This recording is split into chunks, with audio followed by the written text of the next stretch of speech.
जरा सोचो तुम्हारे हाथ एक ऐसा फोन लग जाए जो खुद ब खुद तुम्हारी सारी इच्छाएं पूरी करने लगे, लेकिन चीजें जैसी दिखती हैं उतनी सीधी है नहीं। कहानी की शुरुआत होती है सिड नाम के एक लड़के से जो एंजी नाम की एक लड़की को बहुत पसंद करता था। उसके दोस्त टाइगर ने कहा कि सिड को एंजी से अपने दिल की बात कहनी चाहिए, ये साले दोस्ती मरवाते हैं। उसने अपने स्केटबोर्ड पर स्टंट करके एंजी को रिझाने की कोशिश की, लेकिन वो सीधा कचरे के डिब्बे में जा गिरा। एंजी तुरंत उसे उठाने आई तो सिड उसे देखता ही रह गया। एंजी वहाँ नहीं थी, इसलिए सिड ने उसे शहर घुमाने के लिए पूछा। दूर खड़ा स्कूल का बदमाश वर्जिल भी एंजी को पसंद करता था, लेकिन वर्जिल को सिड से कोई खतरा नहीं था। उधर एंजी ने सिड से उसका नंबर मांगा, लेकिन अपने सिड के पास तो फोन ही नहीं था। तभी टाइगर ने बीच में एंट्री मारकर बात संभाली। दरअसल अपने भाई की खोपड़ी थोड़ी गर्म है ना, तो इसकी पिछली गर्लफ्रेंड ने इसका दिल तोड़ा और भाई ने गुस्से में फोन तोड़ दिया। नॉटी है भाई। फिर वर्जिल की गाड़ी की आवाज सुनकर एंजी अपनी दोस्तों के साथ चली गई। घर पहुंचकर सिड ने अपनी माँ से अपना जन्मदिन मनाने के लिए पैसे मांगे। उसकी माँ उसे सिर्फ 30 यूरो ही दे पाई। इसके बाद सिड गिरता पड़ता एक रेस्टोरेंट में पहुंचा जहां उसे काम के लिए देरी हो रही थी। उसके बॉस फ्रिट्स ने गुस्से से कहा, टाइम से आ जाया कर वरना टांगे निकाल के पिछवाड़े में घुसा दूंगा, परेशानी बहुत होगी। जाते समय जब सिड ने तनख्वाह मांगी तो फ्रिट्स ने उसे 100 यूरो दे दिए, लेकिन बाद में पता चला कि वो नोट तो नकली था। अब सिड एक दुकान पर फोन खरीदने पहुंचा। उसके पास बस 30 यूरो ही थे, इसलिए उस अजीब से दुकानदार ने उसे काफी पुराने से फोन दिखाए, लेकिन उसे उनमें से कोई भी पसंद नहीं आया। आखिरकार वो दुकानदार पीछे से एक रहस्यमय डिब्बा लाया जिसमें से धुआं निकल रहा था। उसमें एक चमकता लाल फोन था जिसके 2 सींग थे। सिड ने तुरंत पैसे दे दिए, लेकिन पता चला कि ये फोन तो चलता ही नहीं। नोट ले लिया वो नकली, फोन ले लिया चलता नहीं, क्या आदमी है ये। सिड ने अपने पैसे वापस मांगे, लेकिन अचानक से फोन चल पड़ा और उसकी तस्वीर खींच ली। ये देखकर दुकानदार ने फोन वापस छीनने की कोशिश की, लेकिन सिड भाग गया। उधर स्कूल में क्लेमेंस नाम की लड़की को बालों की एड के लिए चुन लिया गया था। तभी सिड ने एंजी को अपना नया फोन दिखाया, लेकिन क्लेमेंस उसका मजाक उड़ाने लगी। फोन ने तुरंत अपने आप उसकी तस्वीर ले ली। सिड ने एंजी को अपना नंबर देकर कॉल करने को कहा। फिर केमिस्ट्री क्लास में फ्रैंकलिन और डेविड टाइगर का मजाक उड़ाने लगे, क्योंकि उसकी माँ एक जमाने में अडल्ट मॉडल हुआ करती थी। इस पर सिड की उन सबसे लड़ाई हो गई और टीचर ने उन सभी को सजा दे दी। बाद में पढ़ते हुए अचानक सिड के फोन ने खुद ही मार्गोट को कॉल कर दिया। कॉल सुनते ही मार्गोट ने क्लेमेंस के बालों में आग लगा दी। क्लेमेंस को कुछ पता ही नहीं चला और वो कहने लगी, ये गर्मी क्यों बढ़ रही है लैब में। आखिरकार किसी ने उस पर काला कपड़ा डालकर आग बुझाई। फिर प्रिंसिपल के ऑफिस में मार्गोट ने बताया कि उसे एक कॉल आया, जिसके बाद क्या हुआ उसे कुछ याद नहीं। प्रिंसिपल टैमलेट ने भी उस पर कोई ध्यान नहीं दिया और अपनी मछलियों से बातें करता रहा। सही है, एक से बढ़ के एक नमूने हैं इस फिल्म में। घर पर सिड एंजी से अपने दिल की बात कहने की प्रैक्टिस कर रहा था और उसे पता ही नहीं चला कि फोन ने एंजी को कॉल कर दिया है। जब फोन पर एंजी ने हेलो कहा तो सिड ने घबरा कर झूठ कह दिया कि मैं तो किसी नाटक की तैयारी कर रहा था, ऐसे इतनी जल्दी प्यार व्यार थोड़ी हो जाता है। फिर उसने देखा कि कॉल हिस्ट्री में तो मार्गोट का भी नंबर था। अगले दिन सिड ने टाइगर को बताया कि उसके फोन ने खुद ब खुद ही एंजी और मार्गोट को कॉल किया था, लेकिन टाइगर कहने लगा, छोड़ी बच्ची हो क्या, समझ नहीं आता, तूने ही गलती से कॉल किया होगा। अचानक मैथ्स टीचर ने सिड के सर पर चौक फेंक कर एक सवाल पूछा। सिड को जवाब नहीं पता था, लेकिन तभी उसके फोन पर अपने आप जवाब दिखने लगा। टाइगर ने भी ये देखा, लेकिन टीचर ने उसे कैलकुलेटर इस्तेमाल करने के लिए डांट दिया। उसने फोन छीनकर खिड़की से बाहर फेंक दिया। क्लास खत्म होने के बाद सिड भागकर फोन लेने गया तो वो एकदम ठीक पड़ा था। वो दोनों सोचने लगे कि आखिर फोन को ये जवाब पहले से ही कैसे पता था। उस शाम मैथ्स टीचर को एक फोन आया, जिसके बाद वो वहीं जम गया। अगली सुबह सिड ने उठकर देखा कि उसके फोन पर जन्मदिन की बधाइयां चल रही थी। स्कूल जाते हुए सिड ने टाइगर को बताया कि उसके फोन ने खुद ही उसे जन्मदिन की बधाई दी, जबकि उसने तो अपने जन्मदिन की तारीख फोन में डाल भी नहीं रखी। टाइगर को इसमें कुछ गड़बड़ लगी, इसलिए उसने सिड को फोन फेंक देने को कहा, लेकिन सिड क्यों मानने लगा, उसे तो इस फोन से बहुत फायदा हो रहा था।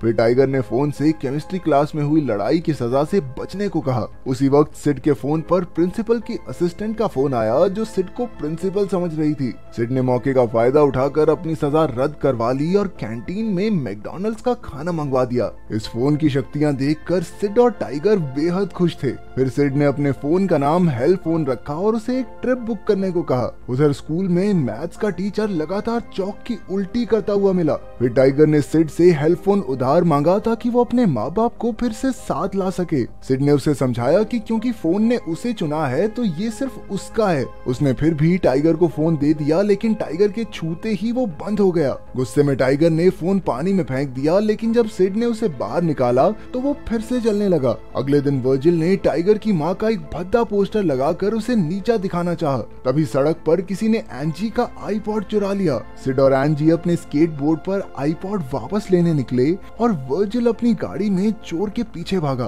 तभी फ्रैंकलिन को एक फोन आया जिसमें उसने गाड़ी दीवार में ठोक दी। उधर सिड और एंजी चोर को पकड़ने में कामयाब रहे। एंजी ने उसका शुक्रिया अदा किया और सिड ने उसे कहीं बाहर चलने के लिए पूछा, लेकिन एंजी ने कहा कि अफसोस वो नहीं चल सकती क्योंकि उसे हिस्ट्री पेपर के लिए पढ़ाई करनी है। अगले दिन टाइगर ने उसे समझाया कि फोन की वजह से वर्जिल को कितनी चोट लग गई है, लेकिन सिड ने उसे ये कहकर नकार दिया कि कोई मरा तो नहीं ना, क्या दिक्कत है फिर। आज सिड फोन की मदद से एंजी को हिस्ट्री पेपर में नकल करवाने वाला था। उसने हिस्ट्री टीचर को कॉल करके सारे सवाल पूछ लिए। थोड़ी देर बाद वर्जिल और उसके दोस्तों ने सिड और टाइगर को कोने में ले जाकर काफी पीटा।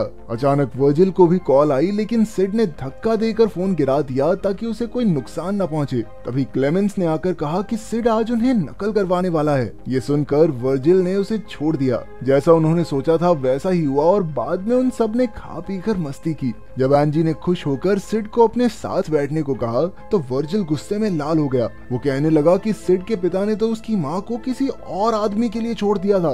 गुस्से में सिड उठकर चला गया और हेल्प फोन से वर्जिल को कॉल करने को कहा। कॉल उठाने के बाद वर्जिल ने पागलों की तरह टेबल पर नाचना शुरू कर दिया। इसके बाद उसने सारे कपड़े उतार कर खुद को शर्मिंदा किया। उसके दोस्त उसे रोकते रहे, लेकिन उसने जाकर अपने दोस्त फ्रैंकलिन को ही चूम लिया। ये देखकर एंजी बाहर चली गई और सिड भी उसके पीछे गया। उसने देखा कि एंजी ने अपनी विग उतारी जो उसने क्लेमेंस की खातिर पहनी थी। उसने एंजी को सहारा देकर बाहर चलने के लिए पूछा। एंजी भी खुशी खुशी मान गई। एक दिन सिड की माँ को एक खत मिला जिसमें लिखा था कि उन्होंने क्यूबा की एक ट्रिप जीती है, लेकिन असल में ये ट्रिप सिड ने ही बुक की थी। जब वो एंजी से मिलने जा रहा था तो उसे अपने बॉस पर गुस्सा आ गया। तभी फ्रिट्ज को एक कॉल आई। उसे सुनते ही वो गर्म तेल से नहाकर डिस्को करने लगा। उधर सिड एंजी के आलीशान बंगले पर पहुंचा। इसके बाद वो एंजी को एक बड़ी गाड़ी में बैठाकर घुमाने ले गया। उधर वर्जिल और उसके चेलों ने हिसाब लगाया कि कोई तो फोन करके सबसे अजीबोगरीब हरकतें करवा रहा है। तभी सिड और एंजी वहां से निकले तो वर्जिल ने देखा कि ये तो उसके बाप की गाड़ी है। फिर थिएटर में सिड ने एंजी को हेल्प फोन का सच बताने की कोशिश की, लेकिन वो तो फोन गाड़ी में ही छोड़ आया था। बाहर जाते ही वर्जिल और उसके साथियों ने उसे घेर लिया और पीटने लगे। उसे पीटने के बाद वो गाड़ी लेकर चले गए। जब सिड लौटा तो एंजी ने उसकी चोट पर मरहम लगाई। सिड ने बिल्कुल सच बता दिया कि उसने वर्जिल के बाप की गाड़ी उधार ली थी क्योंकि वो खुद अमीर नहीं है, लेकिन एंजी को इस बात से कोई फर्क नहीं पड़ता था। उधर वर्जिल और उसके दोस्त गाड़ी में ही थे जब सिड का फोन बजने लगा। फ्रैंकलिन ने फोन उठाया और वो उसी वक्त चलती गाड़ी से कूद गया। वो बच तो गया, लेकिन तभी एक ट्रक उसके ऊपर से निकला। फिल्म खत्म होते ही एंजी और सिड को पुलिस पकड़ कर ले गई। वर्जिल ने उस पर अपने फोन से लोगों को सम्मोहित करने का इल्जाम लगाया था। ऑफिसर ने जब हेल्प फोन दिखाकर सवाल पूछे तो हेल्प फोन ने ऑफिसर को ही फोन कर दिया। जैसे ही ऑफिसर ने फोन उठाया वो मुस्कुराया और सिड का फोन लौटाकर उन्हें रिहा कर दिया। सिड ने फ्रिट्ज का सर तलने की खबर भी सुनी। उसे एहसास हुआ कि हेल्प फोन सच में बहुत खतरनाक है। उसने फोन से पूछा कि वो ऐसा क्यों कर रहा है, तो फोन ने जवाब दिया कि वो सिड से प्यार करता है। अब वो सीधा टाइगर के घर पहुंचा, लेकिन वहां तो उसकी माँ ने उसे रिझाना शुरू कर दिया। तभी टाइगर ने उन्हें देख लिया और सिड को मारने दौड़ा। जैसे तैसे सिड अपनी जान बचाकर भाग निकला। अब सिड ने खुद हेल्प फोन को तोड़ने की कोशिश की, लेकिन कुछ नहीं हुआ। आखिरकार उसने फोन को एक गड्ढे में फेंक दिया। अगले दिन मार्गोट, क्लेमेंस, वर्जिल और डेविड एंजी के घर पहुंचे। सबने कहा कि सिड के फोन की वजह से खतरनाक चीजें हो रही हैं, लेकिन एंजी ने कहा कि उसने खुद हेल्प फोन को अपने आप लोगों को कॉल करते देखा है। उधर सिड को कुछ लोगों ने उसका फोन गड्ढे से ढूंढकर लौटा दिया। फिर टाइगर आया और उन्होंने अपना मनमुटाव दूर करके एक साथ इस मुसीबत से निपटने का फैसला किया। तभी हेल्फोन ने सिड को ही फोन कर दिया और कहा कि उसका अगला शिकार एंजी है।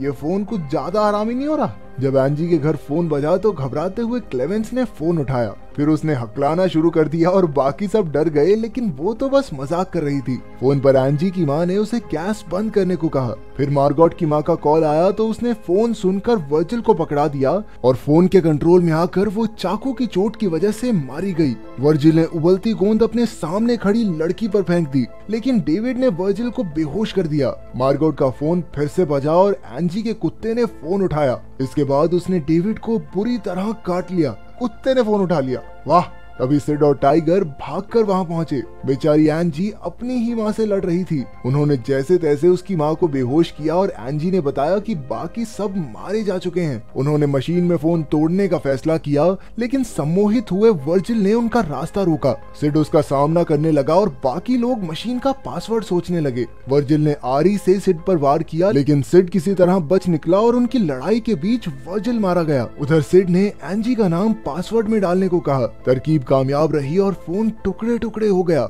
लेकिन धीरे धीरे वो फिर से हेल्फोन में बदल गया, इसलिए सिड ने उसे उठा लिया। अब वो सब सीधा स्कूल पहुंचे, लेकिन फोन ने एक साथ सारे बच्चों को कॉल कर दिया। एंजी ने चिल्लाकर किसी को भी फोन न उठाने के लिए कहा, लेकिन प्रिंसिपल ने आकर अपना फोन टीचर के कान पर लगा दिया, जिससे वो वहीं मर गई। ये देखकर सभी बच्चे भाग निकले, लेकिन हजारों बच्चे अब सिड और एंजी को मारने आ रहे थे। छिपते छिपाते उसे आइडिया आया और उसने अपना फोन लिक्विड नाइट्रोजन टैंक में डाल दिया, लेकिन सम्मोहित हुए प्रिंसिपल ने उसे फिर बाहर निकाल लिया। तभी टाइगर ने बच्चों के झुंड को पार करते हुए फोन छीना, लेकिन एक बच्चे ने अपना फोन उसके कान पर लगा दिया ताकि वो भी सम्मोहित हो जाए, लेकिन टाइगर ने फिर भी फोन टैंक में डाल दिया। आखिरकार फोन जम गया और टाइगर ने बताया कि उसने पहले ही कान में रुई डाल ली थी। सिड ने टाइगर को जोर से गले लगा लिया और एंजी ने भी अपने प्यार का इजहार किया। जल्द ही उन्होंने एक समुद्र में टैंक को हमेशा के लिए डुबा दिया। तो क्या खतरनाक होने के बावजूद तुम ऐसा ताकतवर फोन पाना चाहते हो? कमेंट्स में जरूर बताना। मिलते हैं।